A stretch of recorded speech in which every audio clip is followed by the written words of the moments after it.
Hello everyone, welcome back to my channel and मैं हूं दीपा।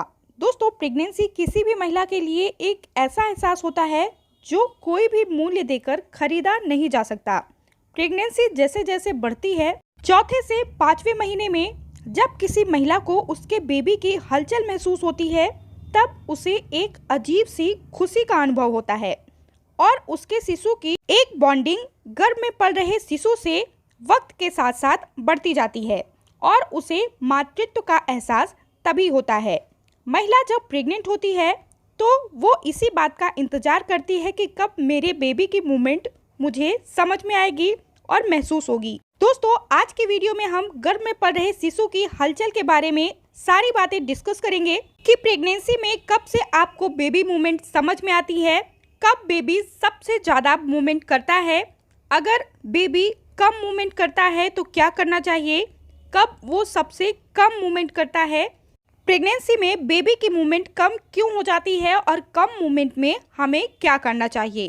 तो दोस्तों, सबसे पहले जान लेते हैं कि प्रेगनेंसी में मूवमेंट कब फील होती है। तो फ्रेंड्स, प्रेगनेंसी के 5वें मंथ में बेबी मूवमेंट आपको फील होने लगती है यदि आप पहली बार माँ बनने जा रही हैं।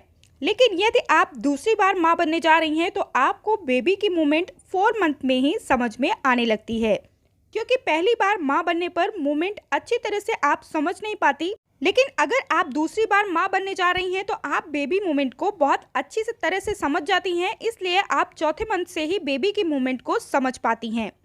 उसके बाद जैसे जैसे आपकी प्रेगनेंसी बढ़ती जाती है वैसे वैसे बेबी की मूवमेंट भी बढ़ती जाती है और प्रेगनेंसी के 7वें से 8वें मंथ में स्ट्रॉन्ग मूवमेंट आपको फील होने लगती है। दोस्तों, यदि आपको अपनी प्रेगनेंसी में बेबी की मूवमेंट 6 मंथ तक भी फील नहीं होती है, आपको कुछ महसूस नहीं हो रहा है, तो आपको अपने डॉक्टर से कंसल्ट करना चाहिए। इस बारे में सारी जानकारी देनी चाहिए, क्योंकि हो सकता है कि बेबी कम हलचल कर रहा हो या फिर आप हलचल को समझ ही ना पा रही हो, या फिर बेबी से रिलेटेड कुछ और कारण हो सकते हैं। बेबी कमज़ोर हो सकता है या फिर उसे सही तरह से पोषण ना मिल रहा हो, तो आप अपने डॉक्टर से ज़रूर कंसल्ट करें 5वें महीने के लास्ट में और 6 मंथ के शुरुआत में। अगर आपको बेबी की मूवमेंट ना समझ में आए तो डॉक्टर से बात करें। दोस्तों, अब हम बात करेंगे कि बेबी सबसे ज़्यादा हलचल कब करता है। बेबी हलचल जैसे जैसे प्रेगनेंसी बढ़ती जाती है वैसे वैसे बेबी की हलचल भी बढ़ती जाती है और 7वें से 8वें मंथ में आपको सबसे ज़्यादा हलचल महसूस होती है। लेकिन फ्रेंड्स, 8वें मंथ के लास्ट में और 9वें मंथ में आपको बेबी की हलचल कम महसूस होती है, क्योंकि बेबी का आकार इस समय बढ़ चुका होता है और हलचल के लिए स्पेस उसे कम मिलता है। तो पहले की अपेक्षा 8वें-9वें महीने में आपको बेबी की हलचल कम महसूस होती है।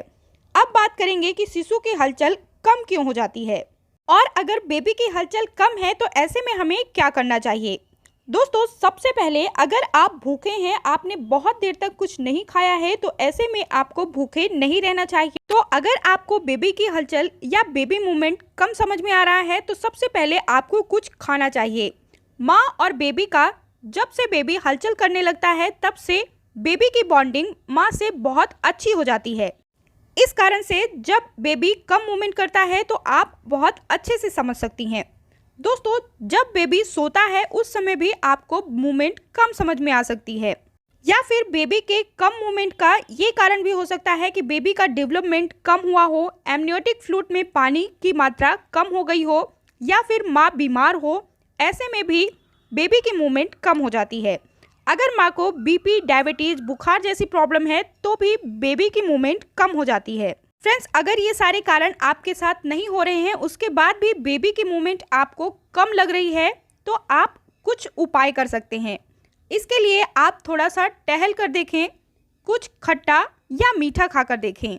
अगर आप टहल रहे होते हैं और बेबी सो रहा होता है तो ऐसे में वो जग जाता है, अपने पेट पर हाथ सहलाने से भी वो जग जाता है और मूवमेंट करने लगता है। थोड़ी देर रेस्ट लें और बेबी की मूवमेंट को फील करें। धीमी धीमी आपको जो पसंद है वो म्यूजिक भी सुन सकते हैं, इससे भी आपको बेबी की मूवमेंट फील होगी, समझ में आएगी।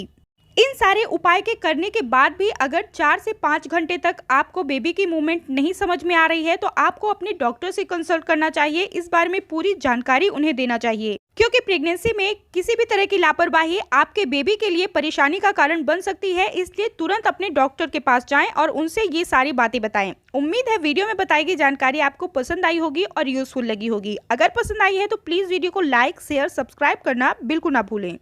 ऐसे ही प्रेगनेंसी, डिलीवरी, बेबी केयर से रिलेटेड जानकारी के लिए हमारे चैनल deepasoni.com को सब्सक्राइब करें। मिलते हैं अपनी अगली वीडियो में, तब तक के लिए धन्यवाद।